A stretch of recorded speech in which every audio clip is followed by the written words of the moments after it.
ஆ ரஜினியை குறித்து திரு ஆதவ் பேசுனத நீங்க கவனிச்சிருப்பீங்க. அது பெரிய பேசு பொருளா இன்னைக்கு ஓடிட்டு இருக்கு.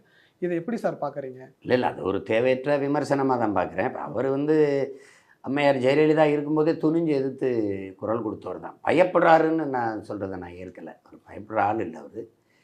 அது வந்து அவரு இனிமே ஆண்டவனாலயும் காப்பாத்த முடியாதுன்ற அளவுக்கு துணிஞ்சு அவங்க எதிர்த்து தான் குரல் குடுத்தாரு. அதுல. எனக்கு தெரிஞ்சு அந்த கொரோனா நேரத்தில அந்த சிக்கல்ல அவருக்கு உடல்நிலை வேற நலிவுற்று இருந்ததுல, ஐயாவுக்கு அறுவை சிகிச்சை பண்ணதுனால, இப்ப இந்த கொரோனா நேரத்தில வந்து அது பாதுகாப்பான சூழலா இல்ல. இதில போய் நம்ம இந்த வேலைய செய்ய வேணான்னு நெனச்சு அவரு விலகி இருக்கலாம். அதுதான் அது நியாயமா இருக்கும். அது உண்மையான காரணம் அதுவா தான் இருக்கும். Okay, okay. மற்றபடி எனக்கு தெரிஞ்ச ஒரு அஞ்சுற ஆள் இல்ல. ம்.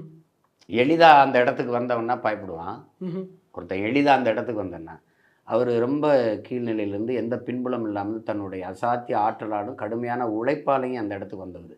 அதனால அவரு அச்சப்படுவார்ன்னு நான் நெனைக்கல. ஆனா கடந்த காலங்கள்ல உங்களுக்கு இடம் இருக்குதுன்னா, சுடுகாட்டுல கூட தான் இடம் இருக்கு அப்படின்னு நீங்க விமர்சிச்சத, இன்னைக்கு சோசியல் மீடியாலலாம் எடுத்து போட்டு ட்ரோல் பண்ணிட்டு இருக்காங்க. அன்னைக்கு இப்படி பேசினாரு, இன்னைக்கு இப்படி பேசுறாரு அப்படின்னு. என்னைக்காவது நான் அப்படி பேசுனது தவறு தான், இல்ல இது சரிதான் அது இல்ல என்னைக்காவது ஃபீல் பண்ணதுண்டா சார்? நீங்க வந்து ஒரு பன்னெடுங்காலமா வந்து இது இப்ப இந்த ஆட்சி அதிகாரங்களை பிறரிடத்துல குடுத்துட்டு, எங்கள் மொழி சிதைந்து அழிந்து, என்னுடைய இன உணர்வு, மான உணர்வுலாம் கெட்டுப்போய், என்னுடைய கலை, இலக்கியம், பண்பாடு, வழிபாடு, என் நிலம் எல்லாம் பறிபோயி, இப்ப என் நிலத்தை நான் ஆண்டு நீங்கள்லாம் மற்றவர்கள் வாழ்வது என்பது என் உரிமை. கட்டாயம். என் நிலத்தை வேற ஒருவர் ஆண்டு நான் வாழ்வது என்பது நான் அடிமை. அப்ப இங்க வந்து அவர் எப்படி பார்த்தாலும் அவர் மராட்டியர், அவர் இன்னொரு தாய் நிலத்தின் மகன். அப்ப அவர் வந்து என் நிலத்தை ஆளும்போது, ஏற்கனவே மராட்டிய மன்னர்கள் வந்தாங்க, படையெடுத்தாங்க, எங்கள ஆண்டாங்க. நாயக்கர் மன்னர்கள் வந்தாங்க, ஆண்டாங்க. இப்ப எங்கள்ட்ட இருக்கிற பிரச்சனை என்ன, எங்க முன்னோர்கள் உலகம் பூரா ஆண்டவன், அவன் கொடியேத்திட்டு வந்துட்டான் எங்கள குடியேத்தல. மற்ற மன்னர்கள் எங்கள ஆள வந்தவர்கள், ஓகே. கொடியேத்திட்டு அவங்க இனத்தை குடியேத்திட்டாங்க. உங்களுக்கு புரியுதுன்னு நெனைக்கிறேன். கண்டிப்பா. அதனால நீங்க வரும்போது என் மொழி அழிவதையோ, வீழ்வதையோ, என் வரலாறு மறைக்கப்படுவதிலேயோ, சிதைக்கப்படுவதிலேயோ உங்களுக்கு வருத்தம் இருக்காது.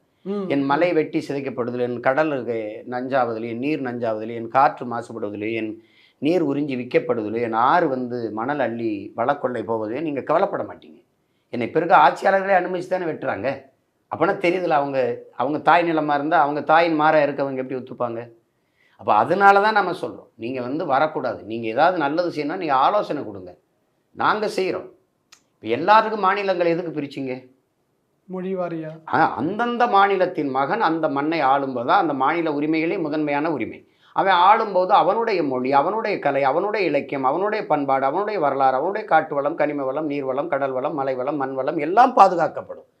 அங்கே இருக்கிற பெண்களுக்கு வேலை வாய்ப்பு, பாதுகாப்பு, அங்கே இருக்கிற தொழில் வளர்ச்சி, பொருளாதார மேம்பாடு இதெல்லாம் பாதுகாக்கப்படும். அப்போ என் தாய் நிலத்தை, என் தாயை எத்தனை பேர் வேணாலும் அம்மான்னு கூப்பிடலாம். ஆனால் பெற்ற தாயை என்ன அளவுக்கு பேரன் கொண்டு நேசிக்க முடியாது. அப்படி என் தாய் நிலத்தை என்ன அளவுக்கு பேரன் கொண்டு யார் காதலிக்க முடியும்? அதனால தான் சொல்றது. அதனால நீங்க வேண்டாம்னு சொல்றோம்.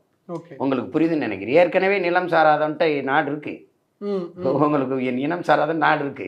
அதனால நீங்க பாருங்க, எங்கேயாவது தமிழ்நாட்டில் தமிழ் இருக்கா பத்தியில? பேச வராது, எழுத வராது, அதிகாரத்தில் இருக்காது, ஆட்சி மொழியா இருக்காது, பண்பாட்டு மொழி, பயன்பாட்டு மொழி, வழிபாட்டு மொழி, எங்கேயுமே மொழி இல்லைன்னா அந்த இனம் எங்கே இருக்கும்? அப்போ நாங்கள் ஒப்புக்கு சொல்லிக்கிட்டு இருக்கோம் தமிழர்கள்னு, ஆனால் நாங்கள் தமிழர்கள்.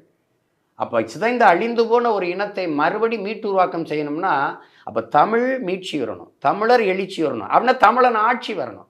அது தமிழர் ஆட்சியாக வரணும். தமிழன் ஆட்சியில் வந்து அது தமிழனா பிறக்கணும்லாம் தமிழன் இல்லை.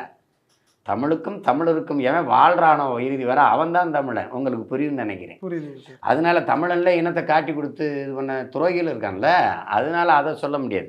அதனால தான் நான் அப்படி சொல்லி நீங்கள் வலுவாக எடுத்து நீங்கள் வரக்கூடாதுன்னு சொன்னனே ஒழிய, அவர் நீங்கள் நடிக்கிறதுல என்ன இன்னும் ஒரு 20 50 வருஷம் கூட ஐயா நடிக்கட்டும், அதே அதிலே சொல்லியிருப்பேன்.